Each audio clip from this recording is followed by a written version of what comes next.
तेजस्वी यादव इस बार बिल्कुल अलग रणनीति पर काम कर रहे हैं। उनका नया फॉर्मूला है माई बाप पॉलिटिक्स। प्रशांत किशोर और चिराग पासवान के बीच संभावित राजनीतिक साझेदारी की चर्चा भी तेज हो गई। प्रणाम, मैं राम बंधु तिवारी। बिहार की राजनीति में इस वक्त माहौल गर्म है। एनडीए, महागठबंधन, प्रशांत किशोर, चिराग पासवान, हर कोई अपनी बिसात बिछा चुका है। तो आज के इस वीडियो में हम बात करेंगे सीट बंटवारे से लेकर नेताओं की रणनीति तक। कौन आगे है, कौन पिछड़ रहा है और जनता का मूड क्या कह रहा है।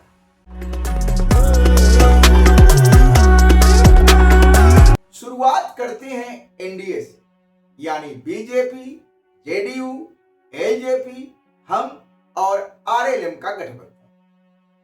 अंदर खाने की खबर है कि इस बार बीजेपी और जेडीयू लगभग बराबर सीटों पर चुनाव लड़े।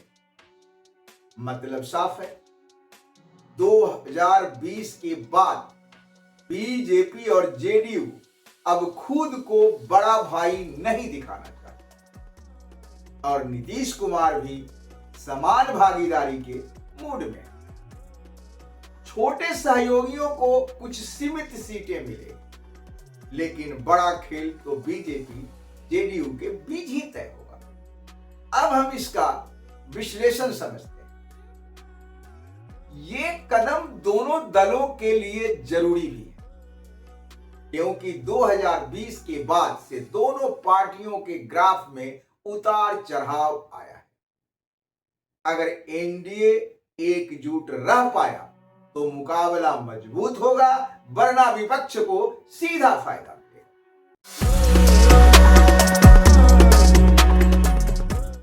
अब बात करते हैं जेडीयू के सबसे प्रभावशाली नेता ललन सिंह की। खबर यह है कि उन्होंने 5 सीटों मुंगेर, जमालपुर, सूर्यगढ़ा, मोकामा और लखीसराय पर अपना सीधा नियंत्रण मांगा है। यानी इन सीटों पर उम्मीदवार वही तय करेंगे, चाहे बीजेपी की सहमति हो या ना हो। अब इस खबर को समझने की कोशिश करते हैं। दोस्तों, यह ललन सिंह की ताकत और नीतीश के भरोसे दोनों को दिखाता है, लेकिन साथ ही एनडीए के अंदरूनी तनाव की झलक भी देता है। अगर सीटों को लेकर खींचतान बढ़ी तो इसका असर पूरे गठबंधन के तालमेल पर पड़ेगा।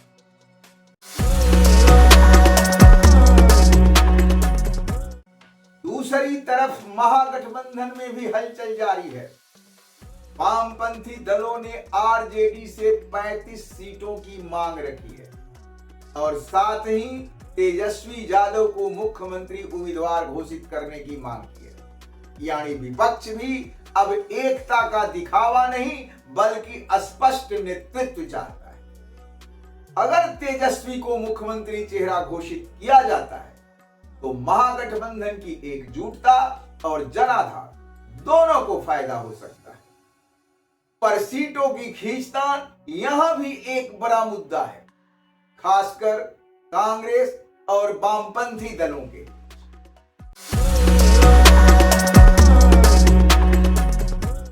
और अब दोस्तों, बिहार की राजनीति में आया है एक नया ट्विस्ट। एनडीए के अंदर चल रही सीट बंटवारों की खींचतान के बीच चिराग पासवान और प्रशांत किशोर की जोड़ी को लेकर बड़ी चर्चा शुरू हो गई है। रिपोर्ट्स के मुताबिक चिराग पासवान ने अब बीजेपी के सामने अपनी 25 सीटों की प्रस्तावित सूची पेश की है।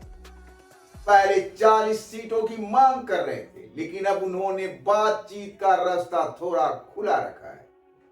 हालांकि इस लिस्ट में कुछ ऐसे सीटें भी हैं जो पहले जेडीयू या हम के कोटे में आती थी, और यही वजह है कि एनडीए के भीतर फिर हलचल बढ़ गई है। अब इस पूरे समीकरण में दिलचस्प मोड़ यह है कि प्रशांत किशोर और चिराग पासवान के बीच संभावित राजनीतिक साझेदारी की चर्चा भी तेज हो गई।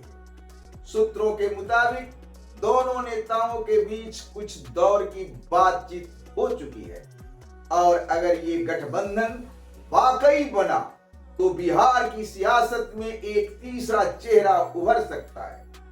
यही कारण है कि बीजेपी ने अब तेजी से बैठकें शुरू कर दी है। इकोनॉमिक टाइम्स के रिपोर्ट के मुताबिक धर्मेंद्र प्रधान के नेतृत्व में एनडीए के भीतर सीट बंटवारों पर जल्द फैसला लेने की कोशिश हो रही है और उम्मीद जताई जा रही है कि 9 अक्टूबर तक डील फाइनल हो सकती है।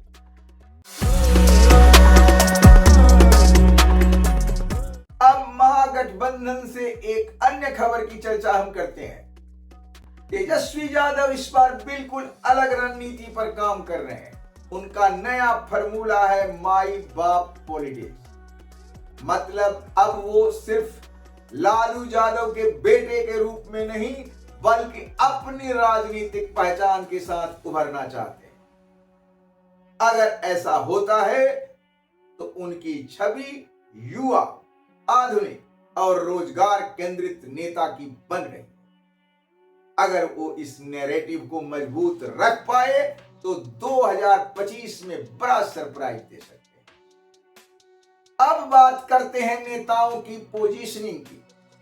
नीतीश कुमार अब भी स्थिरता और विकास के प्रतीक हैं। महिलाओं के लिए उनकी योजनाएं उन्हें एक भरोसेमंद चेहरा बनाए रखती है। दूसरी ओर बीजेपी अपने जनसंपर्क अभियान के जरिए 1 करोड़ लोगों तक पहुंचने की कोशिश में है और जेपी नड्डा ने तो साफ कहा है, ये चुनाव विकास बनाम वादों की लड़ाई है। मतलब साफ है, इस बार बिहार का चुनाव सिर्फ गठबंधन नहीं बल्कि नेतृत्व बनाम नैरेटिव का खेल होगा। जो भी जनता के दिल में भरोसा जगा पाएगा वही बनेगा पटना का सिकंदर। तो दोस्तों, बिहार की सियासत का ये खेल अब बेहद दिलचस्प मोड़ पर है। एनडीए की एकजुटता, महागठबंधन की मांगे और तीसरे मोर्चे की संभावनाएं, सब कुछ अगले हफ्तों में और साफ हो जाएगा। तो दोस्तों, कुल मिलाकर बिहार की राजनीति में अब हर दिन नए समीकरण बन रहे हैं। एक तरफ नीतीश कुमार अपने शांत और संतुलित अंदाज में विकास बनाम भरोसे की राजनीति खेल रहे हैं, वहीं दूसरी ओर तेजस्वी, चिराग और प्रशांत किशोर जैसे नए चेहरे अपने अपने तरीके से राजनीति की नई परिभाषा लिखने में जुटे हैं। अब देखना यह होगा कि 2025 का चुनाव कौन जीतता है, किसको मिलती है सत्ता का ताज और किसकी रणनीति की बाजी परवान चढ़ती है। तो दोस्तों, अगर ये विश्लेषण आपको अच्छी लगी तो कृपया इसे लाइक शेयर जरूर करें। हाँ, चैनल को सब्सक्राइब करना ना भूलें। धन्यवाद, प्रणाम।